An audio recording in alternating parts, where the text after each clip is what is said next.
Welcome to another episode of Out of the Blank podcast. I'm here with Casey. Hi. Casey How or are you, Rob? Marie, depending on what you prefer.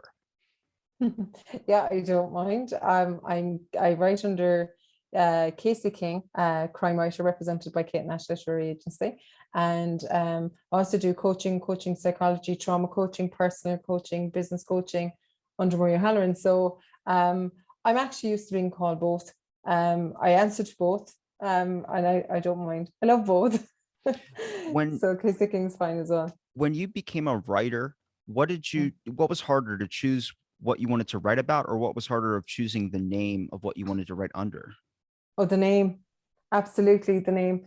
The writing came as it as I thought it, and that yeah, that just I'm not saying it was easy to write. You still have to think on the writing, but to think of a name under which I wanted to write, because by day I would have been doing police work, and I wanted to distinguish and writing crime, and I just wanted to separate them as to two different worlds and two different entities. And likewise, I didn't want to feel people I was dealing with were fodder for stories, which they're not. It's a completely different mindset.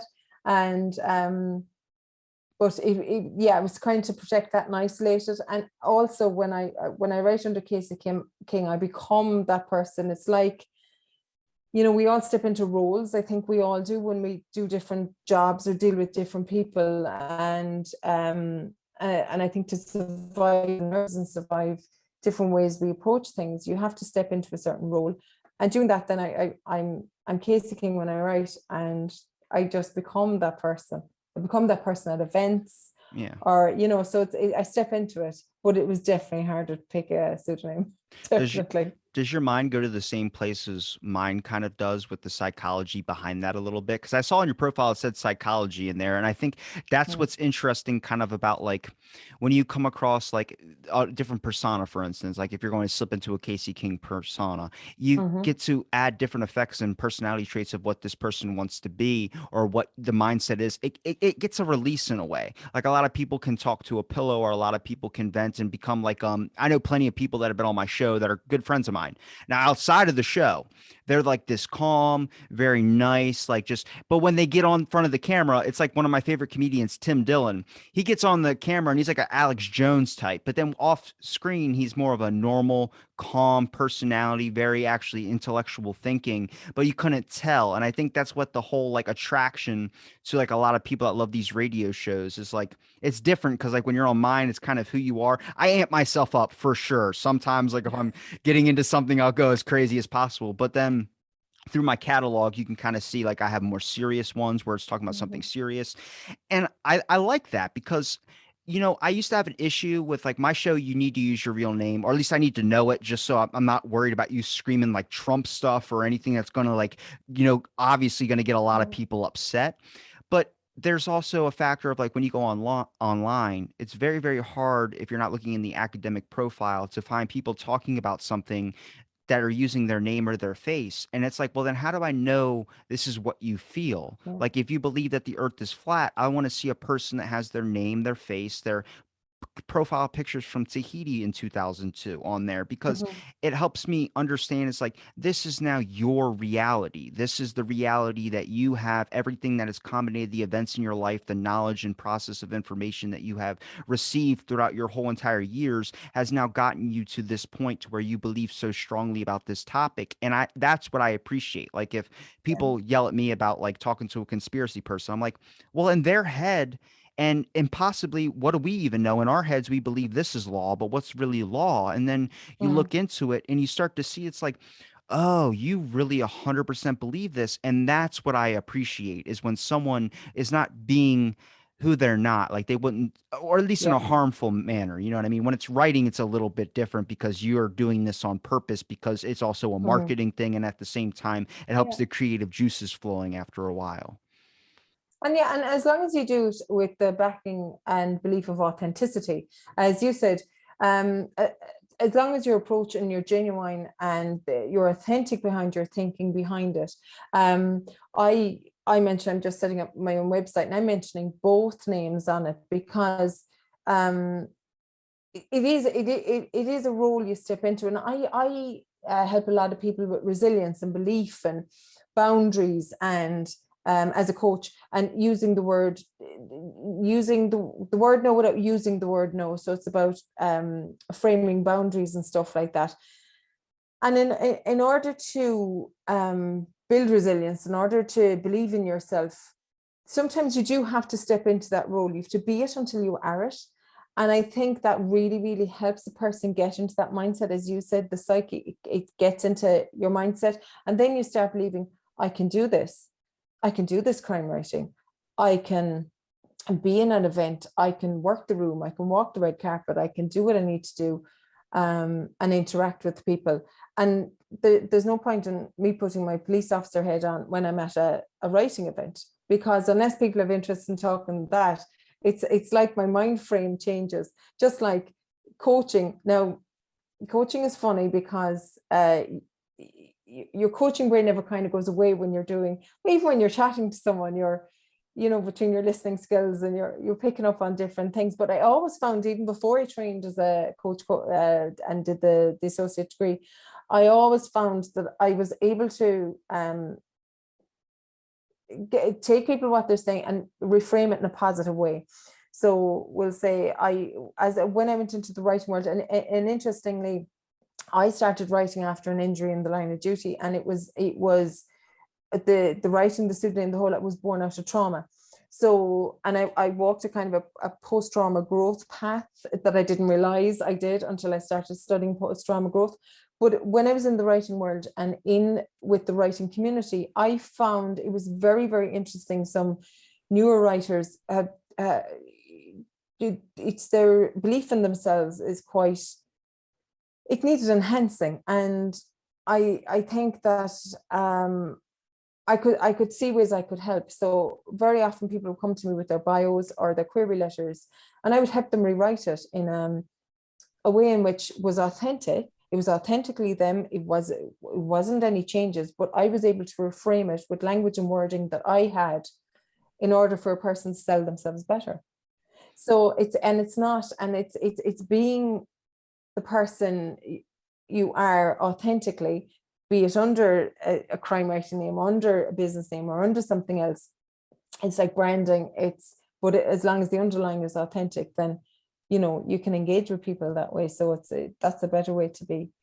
It's kind of like ghostwriters. Like there's a lot of people that know that what they want to talk about and the things they know how to frame it, but then a little help never is a bad thing, especially when it comes to someone being able to Absolutely. market it with some more experience who might be involved in the writing industry for 30 something years.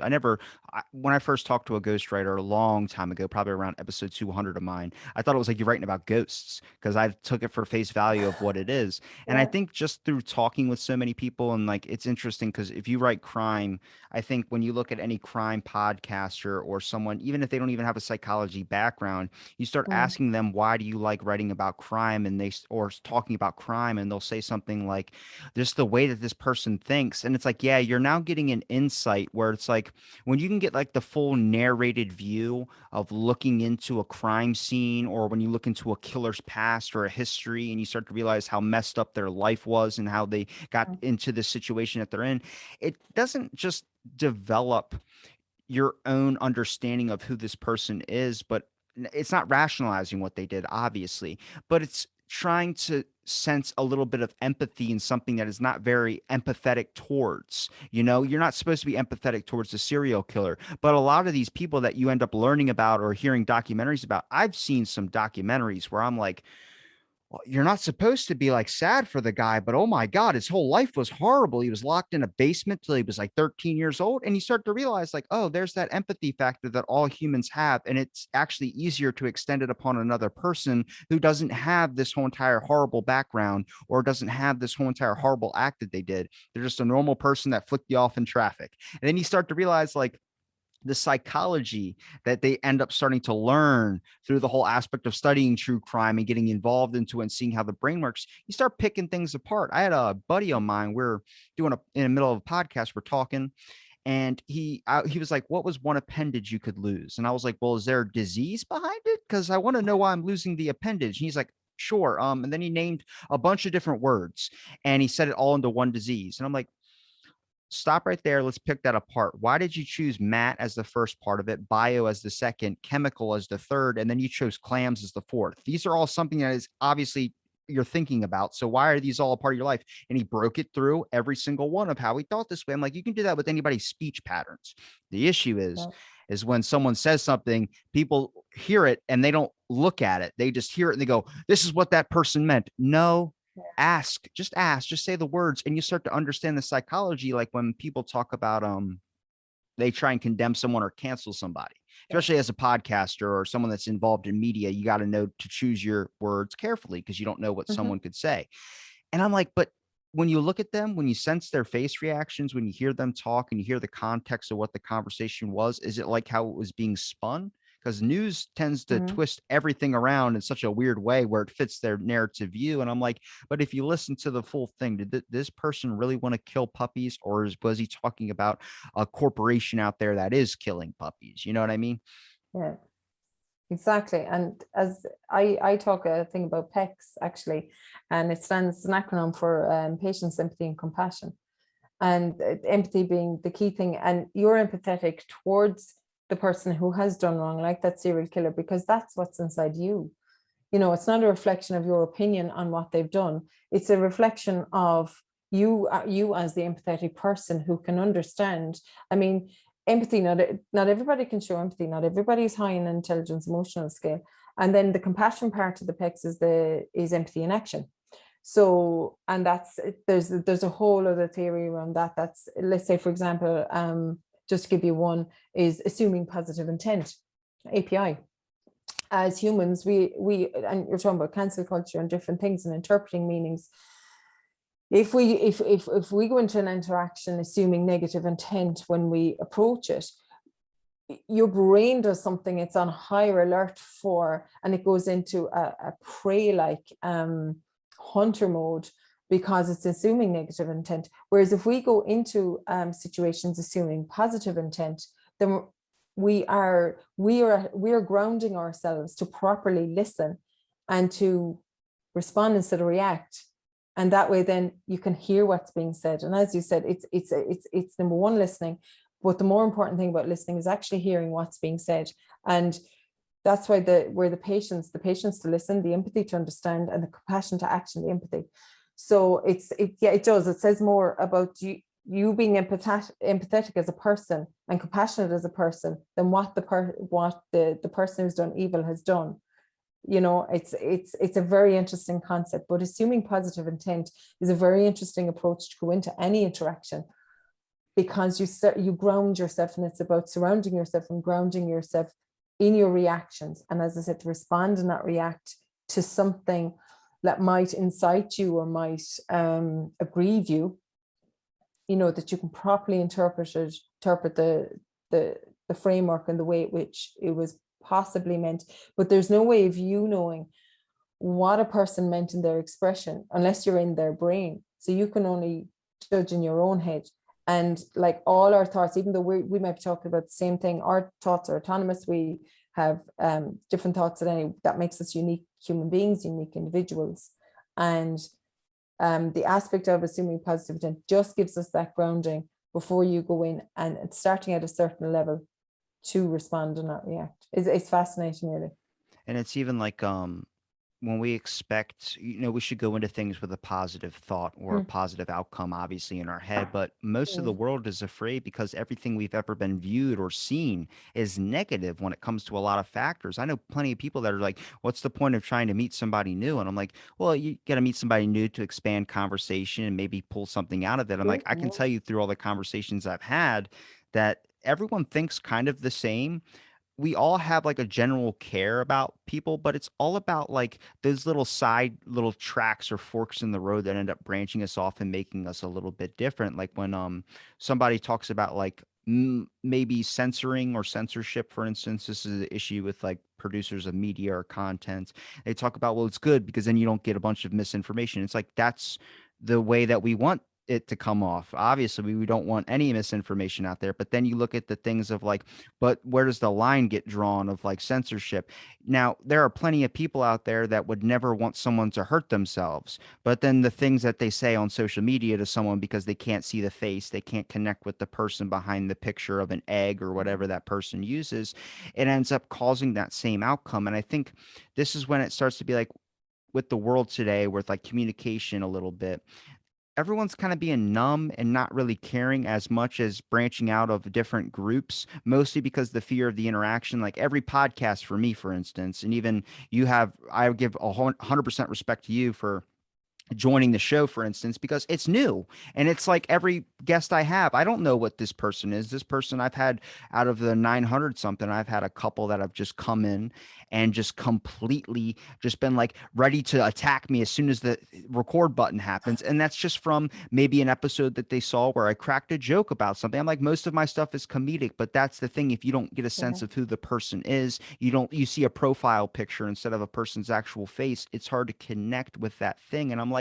we have this giant, like, amazing tool of technology to be able to communicate with people from all over the place, but Yeah. it gets used for the stupidest things. And I'm one of those people that use it for the dumbest stuff when it comes to watching like people crash into trains on Facebook at 2 o'clock in the morning. I don't know why it's enticing. I don't know why I'm watching it, but it's just mindless and it gets you.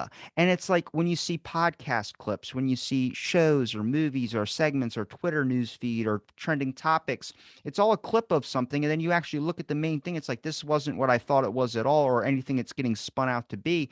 The And I'm like, context, yeah. it's like studying crime. Eventually you just become numb to it. It's like, yeah, the dude sliced the person's head off and threw him in the basement. You're like, what? And it's like, well, this is new to you. I've been researching thousands of topics amongst this thing. You're like, Yeah. oh my God.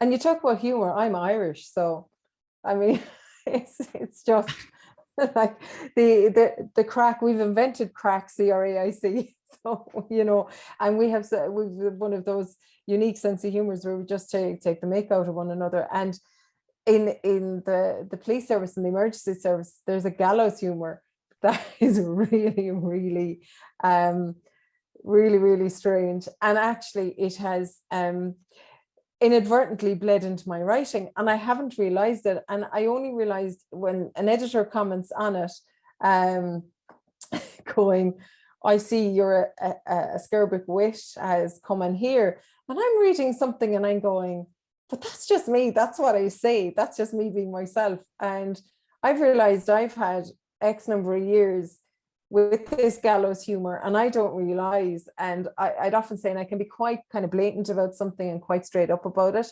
And I'll often say a thing how it is, and yeah, I'll mind people's feelings. But at the same time, underlying, I have to be honest, because as a police officer, you go to situations and you have to do what's needed to be done there.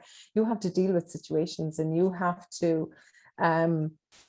They're looking at you to solve the issue or the problem and the whole lot. Just like doing the coaching work, people are coming to you for the solution, and actually the solution is within themselves. And just like you were saying there with your humor and everything, it is how we check ourselves and how we regulate ourselves and how we disengage with perhaps the people who assume and throw negativity at us. And it's how we are as people and our own strength of coping and capabilities and our ability and our feelings to control, which is what we have control over. We can't control what someone else thinks. What's said behind your back is none of your business. Someone's opinion is theirs, let them have it. And so, yeah, I mean, if stuff is coming at you, that's negative, social media wise and everything, cut it off, or shut it out. And there's ways of different things, but I think you have to modify yourself. Be your own mindfulness tutor. Be comfortable in what you can control, and that way, then it helps your reaction, helps how you deal with things. It helps how. I mean, would say, just to talk from a police point of view, I have colleagues that would have gone to horrific calls, and one guy will say, "At least I get to go home." And another guy mightn't sleep for 3 nights. you know, Yeah. depending on what's it, and everyone is so different and so unique, and it's how you frame what you receive around yourself and your ability to block that. And of course things hurt, and of course they get in and they niggle at you. But I think it's definitely how mindful you are, and how you can deal with what you can control with your feelings and your emotions and your reactions. But it is, and not saying that's easy, but you know, other than that, I wouldn't have a job as a coach.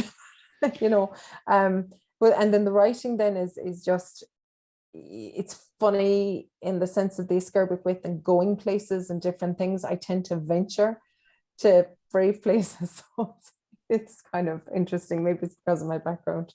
I Well, tend to how long write in quite raw. how long in law enforcement until you eventually decided to start writing? Like the way I'm looking at it is like it seems like a great way to get, because like if you're doing a police job and you don't have anybody, like not saying that you don't have anybody, but I'm saying if you don't have anyone to vent this type of thing out to, writing is a great form to help get like maybe a humor or a dark joke out, or even talk about a situation that has been just, because I mean, there are things in my life that I've seen where like I'll go to sleep and it's like imprinted on the inner part of Mm. my eyelids where they just won't go away. I saw someone die at my gym one time and then they brought them Wow. back. So like that still's, if I didn't have a podcast to talk about that experience the Mm. day after it happened on, I probably would still be harboring it. You know what I mean? And Yeah. that's what I look at with the, for instance, you working in law enforcement and then also doing writing too, is you're able to like kind of translate that over to your writings. Not only people might look at it like as a story, as like you're just trying to use that as a profit. It's like, no, it's also a great expression of relief in a way, because you have this Mm.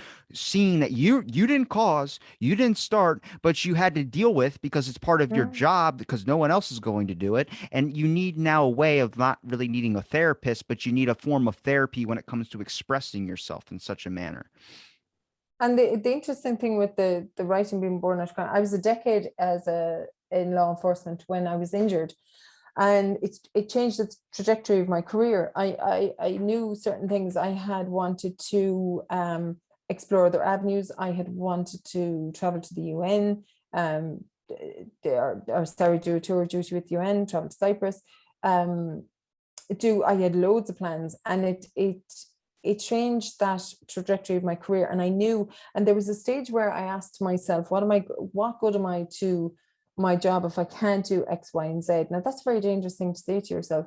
And I think I had to explore my own empathy with myself first and foremost, and decide what could I do. And interestingly, I saw an article in a newspaper, and it was in the local library. Hale libraries, they're absolutely fantastic. And I decided to go. It was my first time among a crowd. It was the first time getting into a car. I'd been injured in a head-on collision. I was driving a squad car, and I went in, yeah, I got into the car, I drove, I stood among people, which was huge because I'm still slightly claustrophobic, so incredibly claustrophobic at the time. And I remember one writer came up to me and she said, we meet in the library, would you like to come in and meet us? We're not a writing group, but if you'd like to come in and just see what you're good at. And I actually started writing poetry and short stories. And my poetry started to get listed in international competitions. And I said, oh, I'm not too bad at this. And I kept going. And then I was writing short stories. They started to get published. And then I said, all right, but I know maybe I should write a bit of crime. And sure, writing a novel is completely different. And I'm used to comprehensive files and every detail being in, whereas writing is so different. Writing is so much about what you don't tell.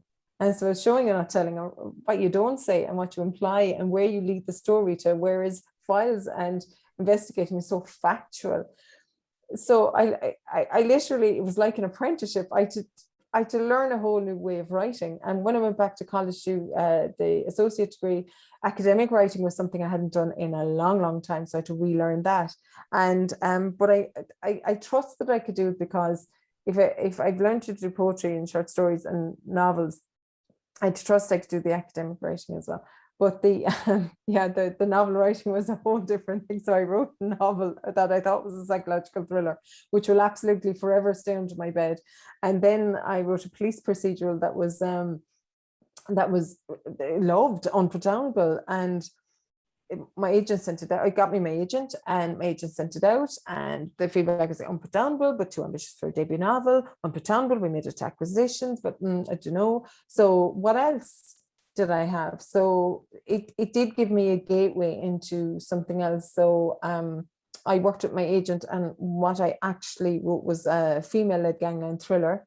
It's quite noir, it's quite gritty, and that is actually going on submission at the moment. So, but the other one is not lost. I've slotted that in kind of 4 books down the line to fit in. So I actually wrote back the characters. So, and it's funny, I go right into that world, and it's like I know those characters and the gangland stuff. But again, I think the only crossover really with what I have done is, I suppose, okay, I know the background of the police procedure. This isn't a procedural novel. But I'm not afraid to go down the gritty route of the reality, because whatever you write and whatever you see on telly, the reality is so much worse. So going down a certain road with a certain character, and I kind of go, why not? Why can't they do this? Let's try it and see where the story leads. And I'm not afraid to go there. So that's what I love about the writing. Do you ever try and blend the details a little bit to, if you're going to maybe pick something that you've experienced on a call or something like that? Do you ever try and blend the details just so it's not, because I know with true crime podcasts or people that study the crime thing, it's very, very sketchy territory to talk about someone like using full names or using details, especially if they have living family members. Like try and write a book about OJ. Like that's own the market. You can't do it. And that's just because it's his name attached to it. And that's using of his name. And it's very sensitive to family members or people that were involved in the incident. Do you ever try and blend the details to make sure it's not matching the exact thing you went on? No, I actually, believe it or not, have never written about anything I've seen or done. Okay. All right. Where it comes in is okay, right. So I have the knowledge of what a certain operation should look like. And then we'll say what might go on within it. Well, I'll give you an example there now. That novel I was talking about is a dual location setting in Haiti and Dublin, and it's about human trafficking. I've never worked in human trafficking, you know. I've worked in elements of an investigation, but I've never worked in that sector. But I know plenty who did, and I know plenty. So would you believe it or not, my research is often external, because often, and I'm looking at some of the true crime books, I actually have some of the true crime books carry more knowledge or have access to more knowledge that I have access to. Would you believe our access to information is extremely strict and is extremely regulated? So if I know about, if I read on the news about a murder in a certain part of the country, I can't just go into work and just key it in and look it up, because I'll be asked why, you know, or what's your interest here, or why. So believe it or not, a lot of my knowledge and ideas come from kind of something I'm mulling around in my head, something I might have read about, and something else. And then kind of the framework around, if it is investigative, how it is set up. I have that background knowledge. You can't not have it. I've been doing it for so long. I've often had, you know, chats. I'd often be heard walking down the road and I'm talking murder with someone on the phone, and all it is another writer who's writing crime, saying, what would happen if this, you know, I just need, because it would be a mistake. Like procedural stuff can be very boring, and all you need is the background knowledge to know how it should be done, to insert a line to show that you've done a bit of research or that you kind of know what you're talking about. Whereas like, if I can clearly see in a book if someone hasn't bothered to ask an expert, I can clearly see it. And but yeah, when I'm walking down the road talking murder, it was a conversation one day, and I actually said to them, anybody heard us? And it was literally just, she was plotting a novel, she was on the last frame of edits, and she just. So you were talking about key features that sometimes an author will leave out. But see, as soon as you said that, my brain started thinking like there's so much stuff I would end up missing. I used to see, the only time I've ever been compelled to write anything, and I've been told I could probably write some stuff, but I'm like, I don't think so. I mean, if I'm forced to, I had to write a couple papers in college, like art history classes, about faking going to a museum that I never went to, but I made it sound, I can put I know a good amount of vocabulary where I can make it a very, very seem like I was there, and I wasn't. And the dude, the teacher actually read it in front of the class, and I had a video on my phone about it where he was talking about like this student really went above and beyond, and I was like, oh my god, this is all a lie. I had people hit me, when did you go to that? I was like, I didn't. But there's key features that you can actually miss on the basis of you have an idea in your head, and there's so much. And this is why authors or writers like yourself will end up sitting on a rough draft or a work or something for a long time, because you can always go back to it, reread it, and be like, okay, well, I didn't add this part in, and this would actually beef it up and make it look. That's always why it's better to get someone else with an extra set of eyes to look over your thing as well too, because they'll be like, this is a really good story, but you're missing this, and you could add this that would beef up this. And it's kind of like when I was a kid, I used to make a sentence, and then now that I'm older, I would look at that sentence I wrote as a kid, and I'm like, holy crap, I could add this word and make the whole thing. Like just tossing in the word petrichor, people Yeah. are like, what's that? I'm like, I don't know, but it sounds great, and you just throw it at the page. Brilliant. Yeah. I find, even like, I sent my human trafficking, there was a lot of there was a post-mortem in it, and there's a few bodies, so I actually sent that document to the deputy state pathologist for her eyes to look at it, and she so graciously and so kindly gave me her time, and I still have the document, that draft of that document, where she hand wrote notes in on it. And I remember there was one scene I had, and she just, and I could nearly hear her saying, no, no, no, no, that wouldn't happen. And I felt really scolded. And we'll say, for example, I was having lunch with a fellow writer one day, and she's going, right, now I'm going to grill your brain. And I said, okay, it's going to cost you another glass of wine. And this, we've great crack that way. But it was a simple thing, like, and it's not complicated stuff. It's like, what kind of a jacket would a detective wear to indicate that they're a police officer? And there are specific, they're actually rain jackets with Garda written across the back of it in a kind of a gold yellow, and it's navy. And it's small things like that. It's forensic stuff as well. I mean, it's very simply looked up. And all the programs where at the arson scene, and the forensic scientist is wearing white jeans. And I'm looking at it going, oh my God, no, your jeans will be ruined. But it's a simple thing. Like I get several questions from friends of mine going, but would this, would this be, and it's not giving away secrets, or it's not keep talking about it, because I absolutely, any cases or anything like that, they know not to even kind of go there. But obviously that's an absolute no. But we'll say, yeah, like some of the basic, which is basic to me, rank structure. It's really, really interesting how many people who write Irish crime are not familiar with the rank structure. Everything all that is all publicly available, but I'm like a one-stop shop for my friends to bring me and go, I need to know this, or I need to know that. And Casey King is mentioned in a couple of the acknowledgements, very kind of them. Some latest bestsellers as well, so that's interesting, that's brilliant. And but because they bothered to ask, and because they cared enough about the content of their story to make sure to get a particular element of it right, and it's like when I see, there was something I read, something where we'll say a sergeant rank and a detective sergeant rank, they're the same rank.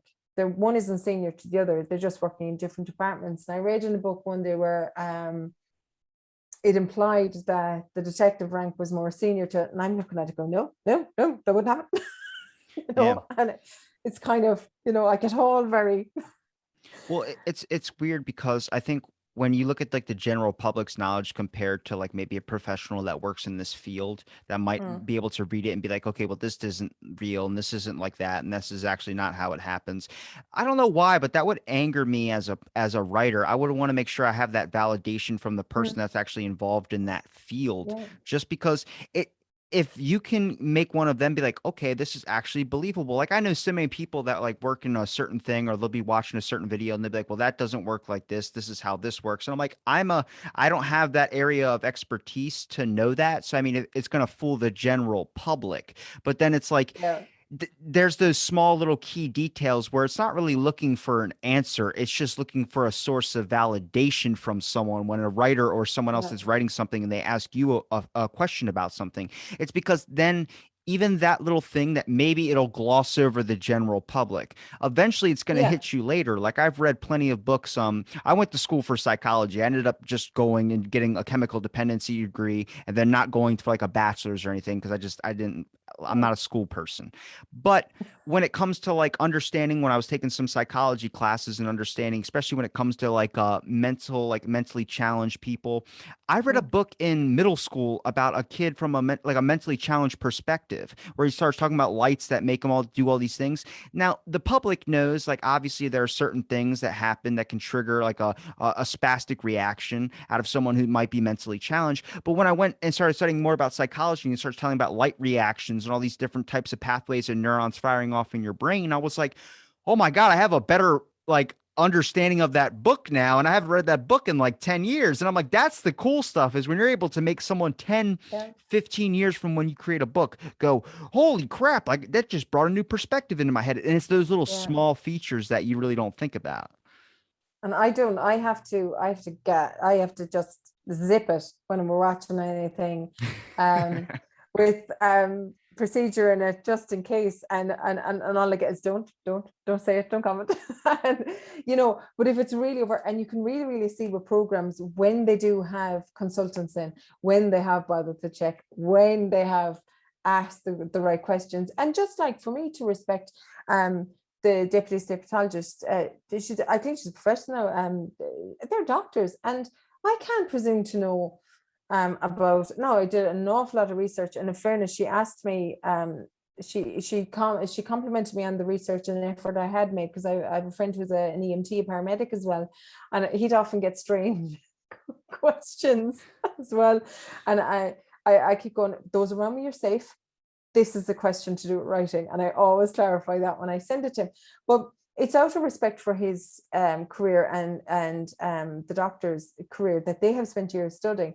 And it's just, they don't mind.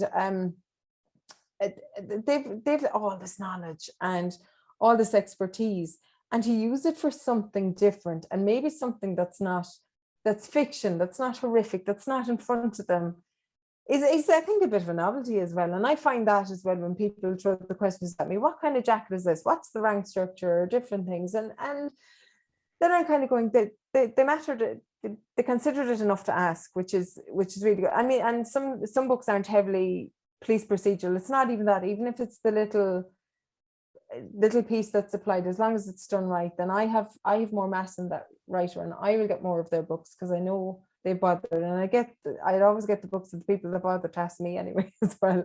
So it's, and you find police officers love the novelty of that kind of a question. Here, I'm writing a book, can I pick your brains about something?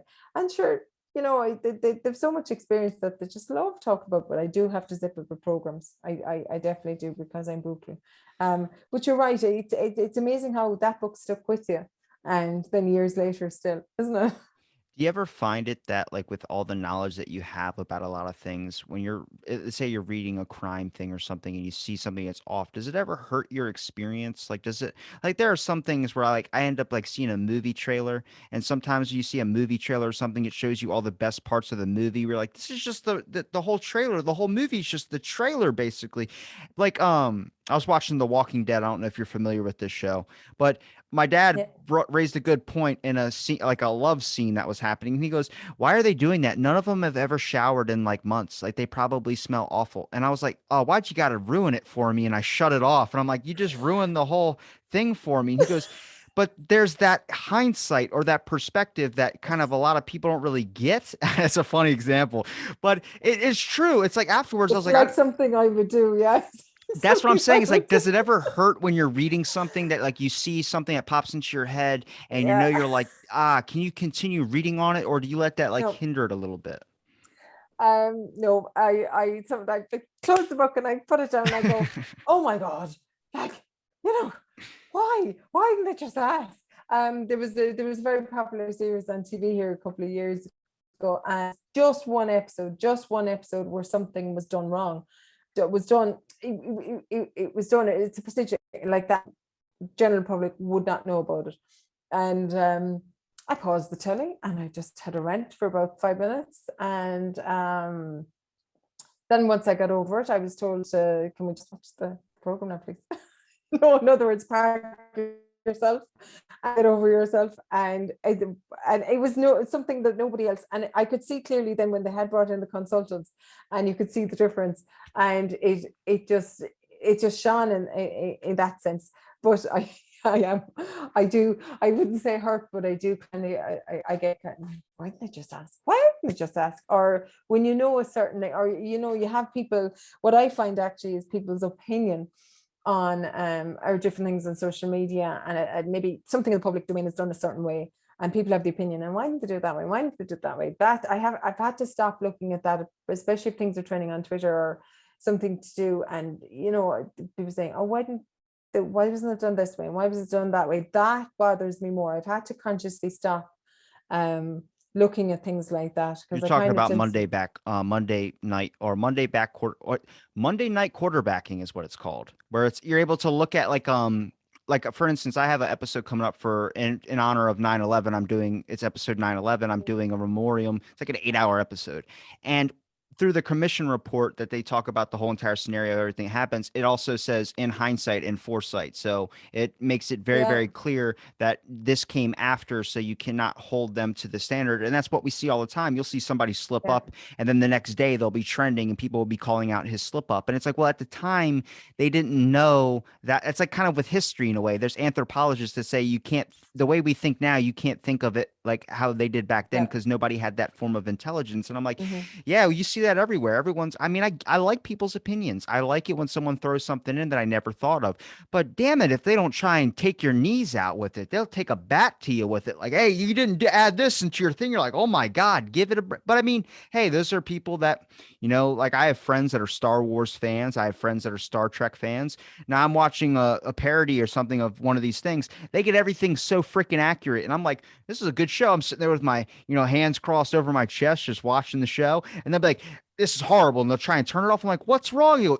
A lightsaber would never do. I'm like, what? I hear you like make the lightsaber sound with your mouth when you're just going around and why do you care if the show's a little bit inaccurate? Don't ruin it Yeah, for me. It's like eventually you have to just push them away. exactly. And the Irish saying for the quarterback saying you have is a hurler on the ditch. A hurler in So the ditch. you've the Irish sport of hurling, which is Yeah. the fastest in the world. I think shinty as well is something similar. So hurling is the fastest sport in the world, and you always have the guy that is on the ditch that's watching the match, that has never held hurley and knows how to do the move better, even though it is the fastest sport in the world, and we have amazing hurlers in Ireland. And you have the hurler on the ditch who always know, who has never held a hurler, how to do better. So, that's the Irish version of it, the hurler on the ditch. So they know how to do better. What's your stance? I know like with social media it's kind of hard, like a lot of times, like I know plenty of people that take a break from it and all, just because it becomes a little bit too much and it can kind of consume a Mm. lot of you in a way. Is there, when you're like writing for instance, or when you're trying to think of an idea, do you ever just shut it off and to make sure you don't absorb any influence or any ideas that, because I know plenty of people that are like do audio dramas, they won't listen to any of their friends audio dramas, not out of disrespect, just out of they don't want to accidentally subliminally take something from them. Mhm. There are plenty of things I've seen and or heard on a show where I'm like, this would be great to talk about. And then I'm like, well, I got to make sure I don't repeat the same thing that they're saying without giving them credit, or you're eventually taking a Yeah. bit of their work. Um, I have sometimes a love-hate relationship with social media. Sometimes it's good to take that break from it. It depends on where I'm at with the writing. If I'm in the midst of creating, I use it as a distraction and procrastination. Mhm. So I have to consciously It's, step back from it's it. kind of what it's there for. Yeah, and I'm kind of, that is the time when you're trying to write a scene and the whole house gets cleaned. So I am conscious, and I remember going to a writing retreat one time, and it was actually with a guy called David Hazard. He does workshops in the upstate New York, and he had this very good thing where you have the circles. So you're in the circle, and who you're taking calls from are in the circle here. So that's family, emergencies, close friends, and then in the outer circle again There's other people you take notice of when you're in that writing zone. So you're in that writing zone, so you need to create those boundaries, and if you don't, you won't get your writing done. And I still use that analogy, and it's really, really good focus. But yeah, sometimes it can be, or if we say, for example, now my book will be going on submission soon, and you tend to take note of publishers that have it and what's coming out, what's trending. And but then if you're writing in a certain genre, it's very, very important to read in a certain genre, because, and you have to trust that you have your own authentic voice. The writers will tell you how their book has come out, and some other writer has a similar theme in their book, but what you write is authentic to you. And so I don't find this danger of ideas bleeding in. I find on LinkedIn, business-wise, with coaching and different things, there are very good articles and often inspiration, but again, to credit the people, who inspire. And a lot for the academic writing is very, very important. But yeah, sometimes it's really good just take a break. But it depends on where I am with the writing, depending on where I am at the stage of it. I would either park it, but definitely that circle analogy of you being in the inside, focused on your writing, and the less important people are further out. So that would be social media way out there, because if people want to contact you, they'll know how to get you. When is there anything you else wanted to like write about besides just Irish crime or just crime in general? Has there been a different like I couldn't I don't think you would go from straight to crime unless you thought about maybe doing like a obviously drama, but I couldn't think of like if you're thinking about writing like a biography or a comedy or something. Did you have any other ideas? Yeah, I suppose the police procedure is the first one I've written, which now would probably be book 4, and the female-led gangland thriller, which is not police procedural, which is different, which is the noir. I've written a psychological thriller set in the Wild Atlantic Way in Dingle. That was interesting. They're hard to write because they take an awful lot of thought, and about twists and various routes. I've plotted another psychological thriller and a sequel to it, but I also ventured down the road of writing a comedic police procedural as well, judging by the gallows humor of experience in the different places I've gone to. So that was interesting. I've that needs editing. It needs kind of it's about 10,000 words off finishing. It needs editing. I plucked a short story out of it and entered it into a competition. So watch this space. We'll see how it goes, and just to see how it would land with people. And I have written plays. I've written plays that have been staged. I've co-written plays. So it's a case of, you know what, if it's put to me to try it, and it's going to go somewhere, I often think, why not? So it's the venture. But it's funny because I'm on submission at the moment and I'm represented, so it's kind of the best advice I have ever gotten is to keep writing. So I've literally kept writing, because you could sit and wait, and you could sit and refresh the emails, you can sit and wait for news, and there's no question I do that. But if you don't keep writing, you have nothing else to offer. And I have literally kept writing. And I find that ideas funnel into my head, and I say, okay, where can I go with this?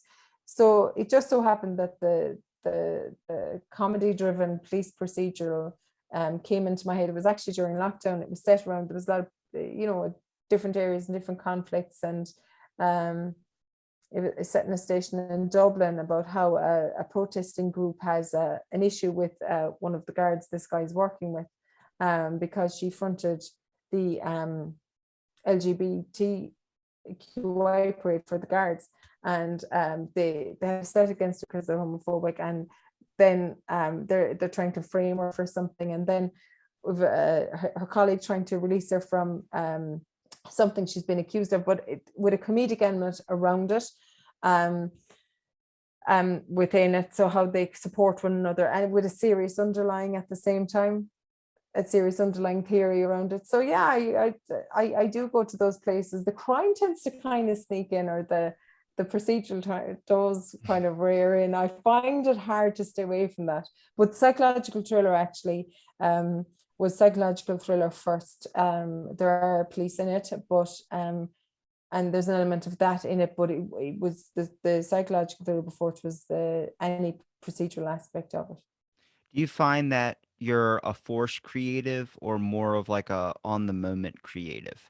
Like there's a lot of like what I mean by that is like forced creative is like there are sometimes like I can't sit and make myself like shut myself off and then force creativity come out. But then like there are sometimes I've been able to do that where I'm like, I need to get Mhm. this done and it's due tomorrow and I make myself do it, I can do it. But then there's a lot of times Yeah. I'll be driving my car. I have like a notepad in my car or I have Mm. something I can write on in my car because I'll randomly be driving like, oh, that's a great idea. Or I'll try and save it in my phone. I mostly like to write it out though. I hate saving things in my phone. Yeah, because the writing actually uses a certain part of your brain. So I ruminate, I think on it. And actually to answer your question, I'm not on deadline, so I'm fortunate in that sense that I have time to let an idea develop. I like to write as if I'm reading it for the first time. The gangland, the female-led gangland thriller, the noir one I just wrote. I wrote with a brainstorming session after brainstorming session with my agent, and uniquely with that, I had the outline done before I started writing. But within it, and to get to the crux, I actually changed a major twist in it that I was so fixed on at the start. But because I had the outline of it, I did find the sitting down to write it was easier to do because I had some bit of a framework. Psychological thriller, I didn't. I literally just had the first line for ages, and I just went from there with it. But I do find lately I'm plotting a bit more before I sit down with the idea that anything could happen.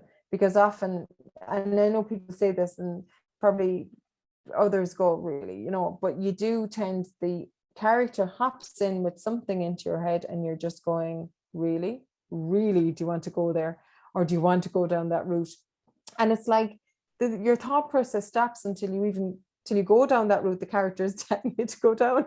Yeah. That's really strange. And you probably find when you know things, you're going, yeah, where did that come from, or where could this go? It's very interesting. I usually have somebody say something and then like a suppressed memory comes into my head. I'm like, oh my God, I totally forgot about this that I blacked out of my life for the longest time. And then I start talking about it. I'm like, all right. But I have one more thing to ask and then before the Yes. episode, but I want to know, are you happy that like, because I believe everyone has a certain thing about them or a certain part that where they end up finding their groove or they end up finding their niche or something they're really good at that they probably would even think in a million years that they'd be good at.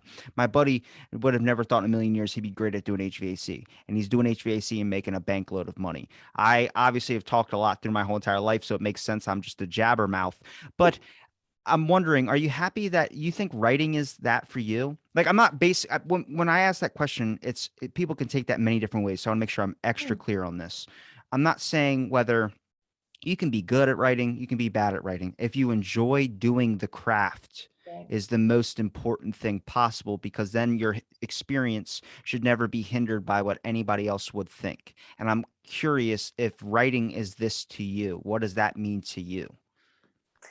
I think absolutely. And if you've studied psychology, you've probably studied Csikszentmihalyi and the concept of flow and how your skill set meets your the task and skill set marry. And it's the concept of losing time. And I find losing time that you're so immersed in a task. And I find if I'm on a flow with the idea of a story, I absolutely lose track of time and I am immersed in the story. I am not conscious of what's going around me. I am not the house could fall down. My friend burnt her dinner one day doing it. So it is for me, but I also find with the coaching, there's an element of creativity in that we'll say in the workshops I gave her the whole lot. I'm really keen to do like healing through writing a type of a workshop with the coaching underlying. And but yes, I absolutely adore writing. It came to me, I suppose, at a time in my life in the aftermath of a trauma where I needed to find something else that I was possibly good at. I had no idea where that journey would take me. I just trusted and had faith, and I kept writing. And it so happened that it led me on a journey to um, send out my stuff and get an agent. Again, all those journeys, there was a lot of rejection and everything. And landed my agent, and we clicked when we met, and she was so passionate about my books, and it's that, and I know and I trust that when it's going on submission, it's going with her 100% backing and enthusiasm. And I had no idea when I started it that what started as a therapeutic outlet could lead to where it did me chatting to you today, writing under Casey King, represented by an agent, possibly having that career direction, and that's really lovely. And I sit back and think on it. I have this saying that it's a long road to being an overnight sensation. It's such work that's been put into it as well, and put into the journey and the engagement and the networking and chatting with people. And it's really the satisfaction I get from creating a story that I believe that even one person might love is really, really cool. It's weird at the start of this conversation, I was talking to you more of a Casey, but then towards the end, I'm starting to see like more of the Marie side come out, especially when you're talking about it too. But Marie, I really appreciate you for doing my podcast. I'd love to get you back on again whenever we can work Brilliant out idea. another day to be able to do so. But where can people find Fantastic. your books, and where can people find any of your links that you want to provide to anybody out there listening? And I'm going to make sure I click them and put them in the episode details as well too. But if you want to say where people can find you at. I'm Let's Talk Crime on Twitter, or Maria O'Halloran too. Let's Talk Crime concentrates on more the writing. Maria O'Halloran too on Twitter does more the coaching stuff. I'm on LinkedIn as Maria O'Halloran, and Facebook as Soul on Fire International Coaching and Mentoring, and also Casey King on Facebook. So I can be followed there, contactable there, and if anyone has any procedural questions, just throw them at me. But yeah, any of those social media networks, I'm working on a website, so that link will all be put in when that's ready onto those areas. And I'll make sure I link everything in the description. And thanks for listening to this episode of Out of the Blank podcast.